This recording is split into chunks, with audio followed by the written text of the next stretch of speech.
Vamos con este segundo capítulo de La vida mientras tanto, mitos. Rosa Pardina, muy buenos días. Buenos días. Hoy, para los aprensivos que lo sepan, hoy vamos a hablar de arañas. El título de este episodio es Aracne, la mujer araña, que no era una superhéroe, pero casi. Vais a ver. Esta es la historia de un duelo entre dos mujeres. Una de ellas era una muchacha que vivía en las costas del mar Egeo y la otra era una diosa que vivía en el Olimpo. En aquellos tiempos los dioses se mezclaban a menudo con los humanos, a veces con su propio aspecto y otras veces camuflados con disfraces para engañar a los mortales, a los que infundían respeto y a menudo temor. Y es que un dios enfurecido podía usar su poder infinito para fulminar y destrozar a cualquier ser humano. La contienda fue un hecho fortuito, fruto de la arrogancia de una mortal y el orgullo herido de una diosa. Un hecho que dio lugar a una maldición que ha perdurado hasta nuestros días. La contrincante humana era una muchacha lidia llamada Aracne. En términos actuales, podríamos decir que Aracne era una influencer de la moda, aunque su origen era de lo más humilde, lo que hace su historia todavía más interesante. No era una diosa ni una semidiosa, ni siquiera pertenecía a una familia de alta alcurnia. Era una mortal hija de un tintorero. Eso sí, no era un tintorero cualquiera. Aquel hombre era conocido por su magnífica técnica de teñir lanas con un tinte púrpura que extraía de moluscos marinos. Por aquellos tiempos, los tejidos púrpura causaban furor, representaban clase y buen gusto, y el tintorero era muy solicitado por su excepcional maestría.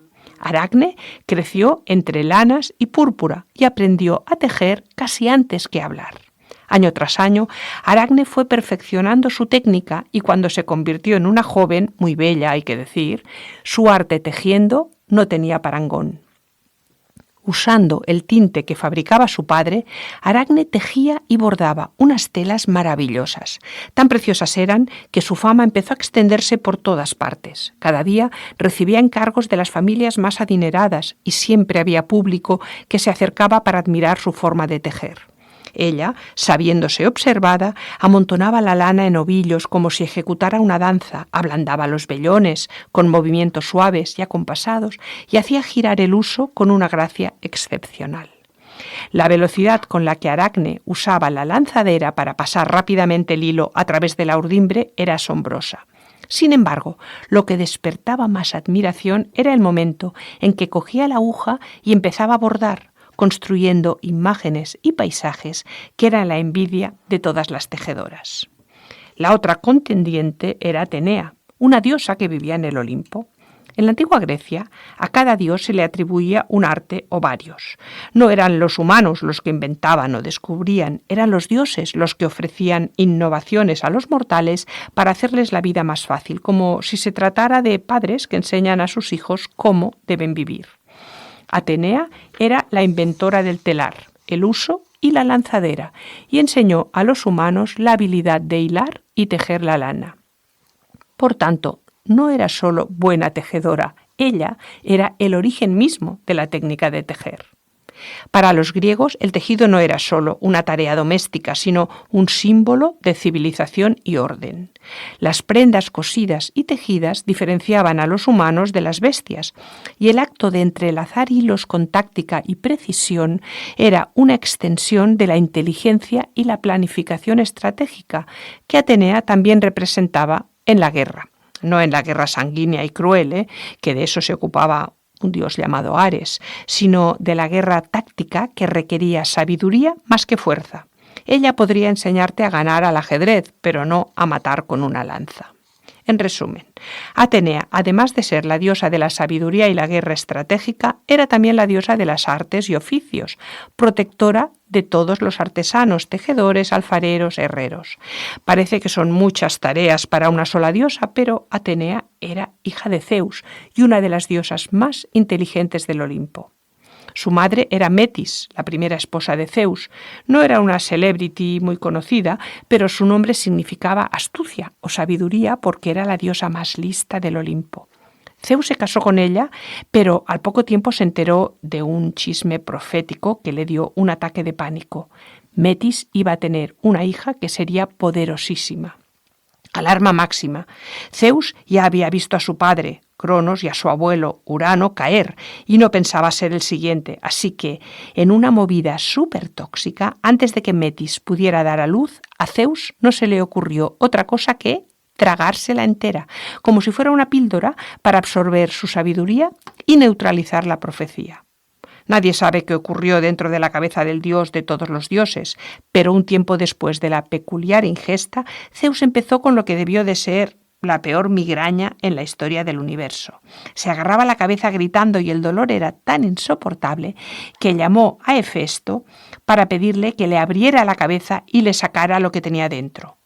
Y aquí viene el momento épico. Hefesto, con un hacha o un martillo, le dio un golpe certero y ¡zas! De la cabeza de Zeus saltó Atenea. Pero no un bebé, no, una mujer ya adulta, totalmente vestida con su armadura de guerra y dando un grito de batalla que hizo temblar el cielo y la tierra. Al nacer de la cabeza siempre se la relacionó con la razón, la estrategia y la sabiduría y acabó siendo la hija favorita de su paranoico padre. Ahora que ya conocéis quiénes eran las contrincantes, vayamos al origen del conflicto. La contienda entre la tejedora y la diosa fue un reto lanzado al azar, sin malicia, que acarreó los peores designios para Aracne. El arte de aquella muchacha era tan perfecto que recibía elogios de todo el mundo. Puede que esta fuera la razón de que se le subiera un poco a la cabeza y un día pronunciara la fatal frase: «Mi trabajo es tan perfecto que ni la mismísima Atenea sería capaz de superarlo». Podríamos decir que la soberbia de Aracne estaba justificada, pero desafiar a una diosa suponía un riesgo enorme, y no os quepa ninguna duda de que aquellas palabras llegaron enseguida a oídos de Atenea. Un día, como cualquier otro, se presentó una anciana andrajosa en el taller de Aracne. Como siempre estaba lleno de gente admirando la destreza de la tejedora, pero la anciana se abrió paso hasta ella y le preguntó si podía ver de cerca su tapiz. Aracne le mostró su obra y la anciana mencionó que seguramente había aprendido de la diosa Atenea. Si Aracne hubiera asentido, la cosa no habría pasado de ahí, pero la muchacha contestó: «Atenea no tiene nada que enseñarme, anciana. Dudo que pudiera superar mi arte». «Tu trabajo aquí es admirable, jovencita», respondió la vieja, «pero debería ser más humilde y pedirle perdón a Atenea antes de que su ira caiga sobre ti». Aracne no daba crédito a lo que estaba oyendo. ¿Quién era aquella anciana para darle consejos? Dejó los hilos que estaba tejiendo y, fulminándola con la mirada, le dijo que no se metiera en los asuntos ajenos y añadió: «¿Por qué no viene Atenea en persona a medirse conmigo? ¿Por qué evita este desafío?». Y entonces la anciana gritó: «Ya he venido», y deshaciéndose de su apariencia de vieja, apareció Atenea en todo su esplendor. Los que estaban allí se apartaron despavoridos, pero Aracne no. Solo un ligero rubor en sus mejillas delató su sorpresa, pero no se amedrentó, no, y mirando de frente a la diosa, le preguntó si estaba dispuesta a competir. Si estuviera relatando la escena de un western, os diría que aquel fue el momento en que los contrincantes, frente a frente, están a punto de desenfundar sus pistolas en un duelo a muerte. Aquí eran dos mujeres, aguja en mano, a punto de iniciar su mejor trabajo. Atenea tejió una obra de advertencia divina. Representó su grandeza y el respeto que los humanos deben tenerle a los dioses, mostrando en las esquinas a otros mortales que habían sido castigados por la insolencia. Era un mensaje claro: no desafíes a los inmortales. Aracne, por su parte, tejió una obra maestra de crítica. No pintó dioses gloriosos. En su lugar, mostró los engaños de los olímpicos, las transformaciones y ardides de Zeus y Poseidón para seducir, expuso la lujuria y la hipocresía divina con una perfección técnica insuperable. Cuando terminaron, todos enmudecieron. La tela de Atenea era impecable, pero la de Aracne era, sin lugar a dudas, perfecta.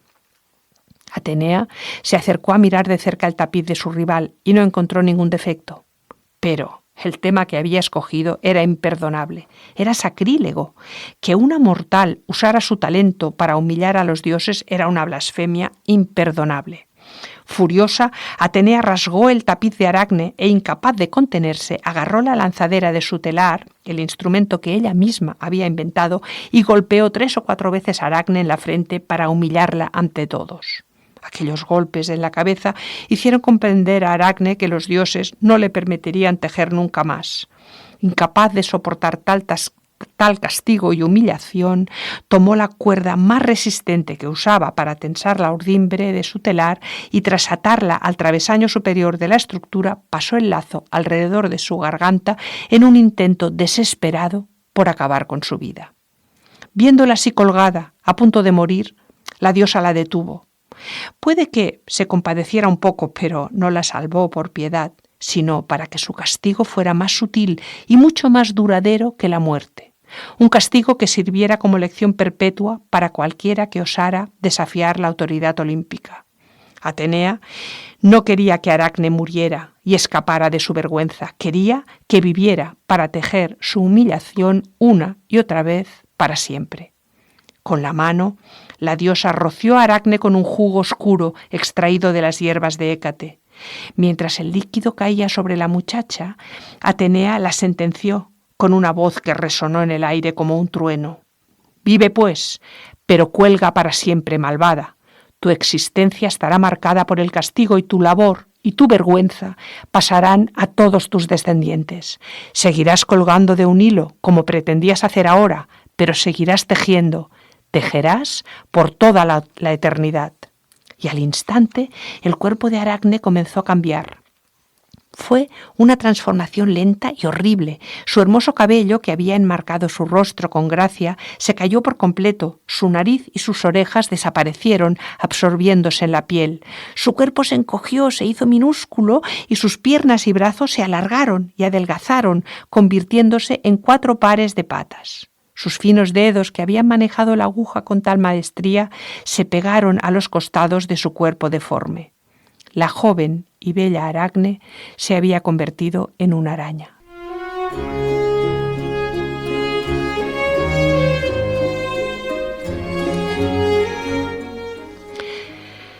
La diosa la condenó a vivir lejos del reconocimiento humano, relegada a los rincones oscuros, tejiendo eternamente su tela. El arte que había sido su gloria se convirtió en su maldición, y por eso, hasta hoy, cada araña en la esquina de un techo es, según la leyenda, una descendiente de aquella muchacha que desafió a los dioses. En las casas de los pueblos hay muchas arañas. Son huidizas y veloces, por lo que no son fáciles de ver, pero sus telas, tejidas con una precisión envidiable, a menudo aparecen en esquinas y techos de un día para otro. Esa rapidez en tejer sus telas sutiles con las patas es la herencia que les dejó Aracne. Puedes destruir su tela, pero ellas son tejedoras eternas y huirán a otro lugar para volver a empezar, pacientes y silenciosas. La próxima vez que veas una araña en tu casa, recuerda esta historia. Puede que aquella sea una descendiente de Aracne o que sea incluso ella misma, condenada a tejer por toda la eternidad. Senza iuridici, t'andrò senza il mio ben, ti farò dove andrò, ti farò senza il mio ben.